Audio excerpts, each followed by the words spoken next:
So take just a moment. Hello, this is Amanda Elo'esh, your quicker waker upper. And I just wanted to drop in and share a little bit about the bad trip with psychedelics.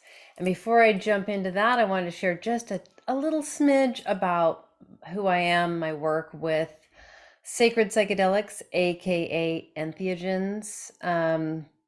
I started working consciously with cannabis way back in 1998 and wove it into my self-care practices, wove it into my work with the subconscious for myself, the work I do with clients, started to share it with other people around 2000. I started working with ayahuasca in 2003, worked with Don Jose Campos for 7 years, went and did my own personal dieta with him in the Amazon twice, and then got my Wachuma ministry with Medicine Path Native American Church at the beginning of 2013 and have my own nonprofit called Living Wisdom, where we provide safe and sacred spaces for our diverse community to learn, heal, and grow together. And we offer two Wachuma, also known as San Pedro, ceremonies every month here in the Napa Valley in California. And so my work with medicine has been in the realms of conscious use. I had a lot of judgment about cannabis until I started weaving it in a sacred way into my life and then found how powerful it was.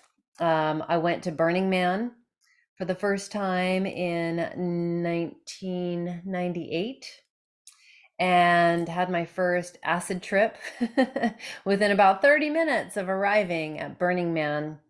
And I think because I had been working consciously with cannabis, it ended up, just started, but it had an impact for me. My whole system was a big yes to working with that medicine.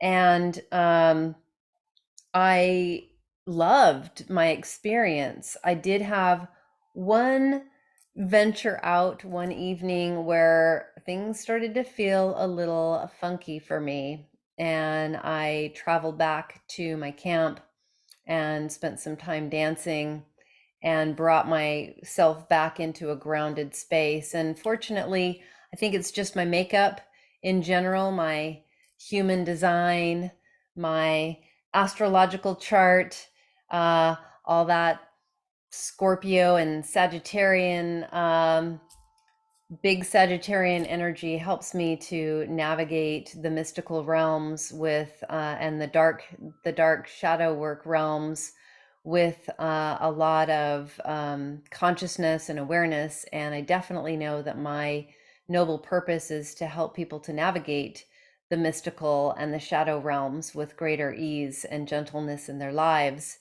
And our whole mission with Living Wisdom is to provide safe and sacred spaces for other people to, with or without entheogens, with or without sacred psychedelics, to access their own unique relationship with source wisdom, with everything that's greater than them, that wishes them well.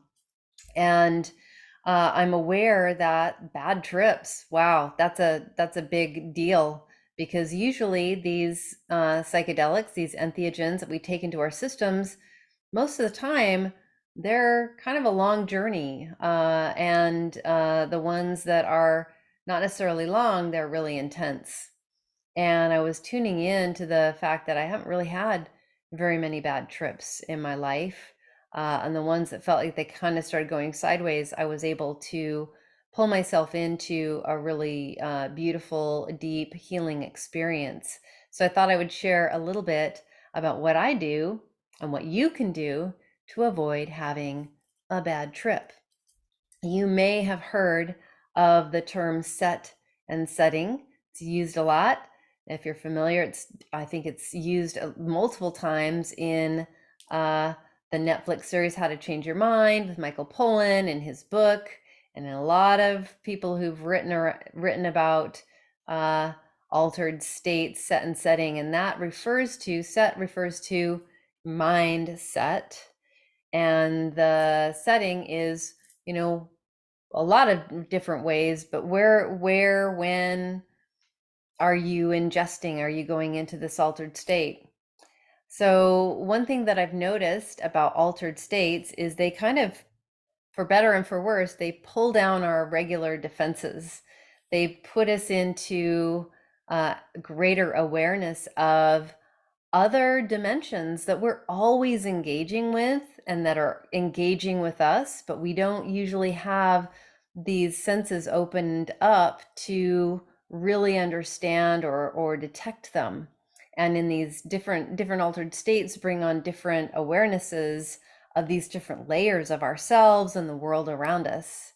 And that can be a good thing, meaning we can tune into colors are beautiful and rich and energies, and we can see energies and we can get these powerful insights. But then we're also really susceptible because we don't have our normal boundaries up. And so there are a lot of elements out there that can impact us, psychic energies. And so it's important to know what you can do to navigate when you're in an altered state. What can you do? The first thing is with the mindset, with the set, is to make a prayer, to set an intention. If prayer is a triggering word, for me, prayer simply means that I'm asking for help. And I'm asking for help from something greater than me, even if it's just my limitless self that is multidimensional, that I don't always have access to, or source wisdom, the collective consciousness. And there are a lot of different ways that we can connect with something greater than us that wishes us well. But I'm asking for help. And for me, the only reason to go into an altered state, to receive a sacred medicine, a sacred psychedelic, an entheogen, is to move into the unknown so that I can have something greater than what my conscious mind, what the known is in my life. I can have a different outcome because we do things over and over. We do make our best efforts, but we have 90% of our behaviors, decisions, and thoughts are ruled by the subconscious. And they don't like the unknown. They don't like things that aren't predictable. So they're trying to set us up for repeat patterns, even if they're painful, even if they're self-destructive. So for me, working with these incredible allies, I'm purposefully stepping into the unknown and I'm asking for help from something greater than me that wishes me well, which includes primarily these sacred allies. So I'm asking for help from them. But while I'm in that altered state, if I don't have the right mindset and the right setting, then it's kind of like I'm not setting up any boundaries for myself. I'm not setting up any protection or safety for myself. So I like to start out with a prayer, with an intention very clearly stated. Uh, I'd like to have greater connection with my ancestors. I would like to be completely free from anger. I would like to be free and have greater insights about self-sabotage behavior. Those are great kinds of prayers and intentions to take into a psychedelic journey. Then there's setting, and setting. Wow, there's so, there are clinical settings that people step into for doing healing with these allies, and those are okay. We have actually learned through some research, I think it was Johns Hopkins, that actually the ceremonial setting amplifies the efficacy of these altered states. So yes, it's important to have a person present to support us, to make sure that if the shadow emerges and it feels overwhelming and it starts to trigger trauma and we don't know how to navigate it, that there's someone there to remind us, hey, you ingested a medicine to get help. Here are some things you can do. Here's a way to ground yourself. Here's a way to come in back into yourself and not reactivate and re-experience some old trauma again. Uh, that's great on the clinical level, but the ceremonial level takes it to another level for a few different reasons. One is, as I mentioned, we're multidimensional beings, and you can be an atheist and still recognize we are multidimensional beings on a quantum level, quantum physics. Uh, the hairs stand up, when we walk into a space. It's something we can tell something funky happened. We can't see or hear microwaves or certain wavelengths of light, but we know they exist. We have emotions. We can't see them. We can't physically feel them, but they're happening. And we can feel other people's energy. We can kind of feel what's going on with other people. So imagine all that we become susceptible to in a psychedelic journey. The ceremonial setting provides an energetic container that's sacred. And when I say sacred, I mean respectful and life-giving, and supportive, right? Benevolent, kind. So in that ceremonial setting, we have uh, a physical container that feels comfortable, that's pleasant, an altar, maybe some elements like a candle that we can stay focused on, that we can stay anchored with, imagery that we have put there to create a reminder of our intentions, a reminder of why we are sitting here in this altered state, reminders of the positive, of the elevation that's possible for us, the prayer that we may have made, the intention we may have set when the shadow emerges to be released. So when we make a prayer to release something like anger or old trauma, guess what happens? When it comes out, we're releasing it. And the way that we release it comes out in a lot of different ways. Sometimes in ceremony, talk about the 7 dwarves of release. There's more than 7, but there's sneezy, coughy, burpy, pukey, poopy, farty, laughy, burpy, sweaty, all different kinds of ways that we release what no longer serves us, what's not aligned with the prayer that we made. And sometimes these come up in like letting out old stuck feelings that have been toxically stagnating inside of us that we've repressed, and they want to come out. And feelings, usually, not all the time, but often, we have to kind of feel them as they're on their way out. And it's really helpful to just breathe and to let them go. And it's great to have a person or a sacred altar to remind us we're not there to re-traumatize ourselves. And the medicine isn't working with us to re-traumatize us. It's about letting it go.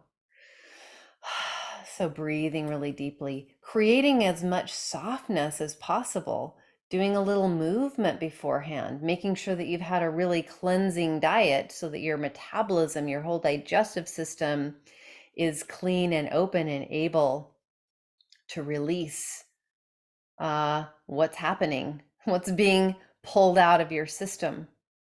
What other ways can we avoid a bad trip? I think that's pretty good for now. It's exactly 4:20 where I'm broadcasting from. I wanted to share this with you.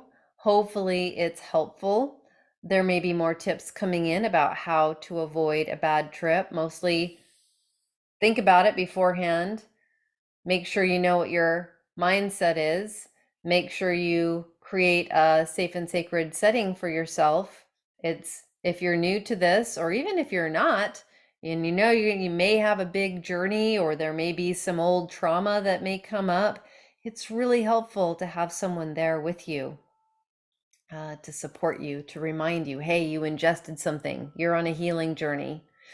This is here to be released. Oh, another thing I wanted to mention is one thing I've noticed when in with ayahuasca, with psilocybin, Nino Santos, even with Wachuma, with altered states, especially when it's a very big experience, and there's a purge, like we're purging, we're vomiting, we're letting go of something. Uh, there's also often this dynamic of thought loops. It's pretty common. A lot of people get them, they're thought loops. And it's like something that we're trying to let go of, and something in our mental, emotional, psychic, spiritual, some part of us is not totally ready to just let it go. What it's trying to do is figure it out. But the problem is, what we're trying to let go of is a program, a traumatized part of us that's in a trauma program, and it's in a repeat cycle. It only knows how to do this. And so as it's coming out, it gets in our mental field, our psychic field, and we're trying to think our way out of it. And instead, we just get caught. Now we're going around and around and around in the thought loop. You can't think your way out of that. The best thing that you can do is to break that pattern, break that cycle by being curious, and not being curious about what's the thought loop about or how do I get myself out of it. That's how you got in it in the first place. But curious, what is the medicine wanting to show me? What is the elevation? And to just be curious, what is the elevation of this? Because it's trying to alleviate that for us. And I will liken it to getting, trying to think your way out of the thought loop or understand all the bits and pieces of what you're letting go. It's like when you vomit into a bucket, you don't want to go dig in there and try to understand, well, was this my relationship with my father? Was this my aloof, unloving mother? Was this my trauma as a school child? You don't need to go through the compost pile. You don't need to go pick through the toilet. You don't need to pick through all the stuff you just let go of, the physical stuff. It's nasty. We just want to say, I don't need that anymore, and flush the toilet. Dump it, flush it. Same thing with the thoughts, with the heavy thoughts, with the thought loops. They are things that are trying to leave the system. So let's help it to completely go by breathing and focusing our mind on what's the elevation? How does it get better? If this is a trauma around my childhood, what is the elevation of that? What is the medicine trying to give me? And to stay open to, like treat my brain like an ear, listening for something. What is the elevation? And stay focused on that. And anytime you get lost in one of those thought loops, oh yeah, break the circuit. What's the elevation? What's the healed version of this?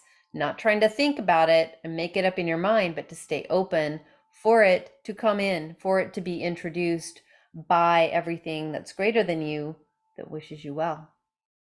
One last thing I want to share is to remind yourself before, and maybe even during, have it written down, some symbol that I asked the ayahuasca, the wachuma, the Nino Santos, why do you want to help us so much? Why are you so generous? They give their whole bodies to us. We eat them, and then they help us to heal. They help us to elevate our consciousness. They help us to release old trauma, addictions, depression, anxiety. They really help us in profound ways. Why? And what I saw was that they are literally rooted in the reality that everything is interconnected. There is no actual separation.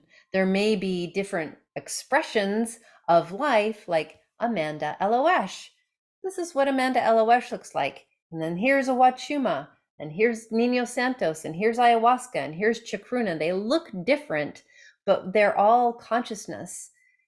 they're all source energy expressing itself in these unique ways, but they're all interconnected and interrelated. And they showed me that we all also have sovereignty. So there isn't anything that's going to just come and start to work on me and fix me and make me better unless I say, hey, I need help. And the saying, hey, I need help is ingesting and choosing to go into the unknown and get the help. And like, as soon as you do that, we go to action, healing us, the us that is unwell, that has asked for help, which is the humans. So hopefully that's helpful to remember. These plants are very benevolent. They're very kind. They're very generous. They are master teachers, master healers.